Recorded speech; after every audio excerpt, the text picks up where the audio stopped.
మనం ఆంధ్రప్రదేశ్లో పరిస్థితి కనుక ఒకసారి చూసుకుంటే అక్కడ వైసీపీ పార్టీ ఏమంటుంది, ఎట్టి పరిస్థితుల్లో జగన్మోహన్ రెడ్డి గారిని మరి ప్రతిపక్ష నేతగా గుర్తించాలని చెప్పేసి వాళ్ళు డిమాండ్ చేస్తూ ఉంటే, ఇంకో పక్క నుంచి కూటమి ప్రభుత్వం ఏమంటుంది, ఎట్టి పరిస్థితుల్లో ప్రతిపక్ష నేతగా అంగీకరించే ఛాన్సే లేదని చెప్పేసి వాళ్ళు కరాఖండిగా చెప్తా ఉన్నారు.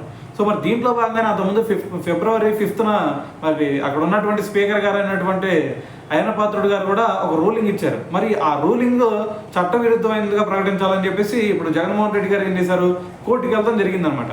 అయితే మరి దీంట్లో భాగంగా ఓవరాల్గా ఒకసారి కనుక మనం చూస్తే, తను ప్రతిపక్ష నేతగా గుర్తించేలా ఆదేశాలు ఇవ్వాలంటూ జగన్ దాఖలు చేసిన పిటిషన్పై విచారణ వాయిదా పడింది. కౌంటర్ దాఖలు చేయాలని చెప్పేసి ప్రతివాదులకు హైకోర్టు ఆదేశాలు జారీ చేసింది.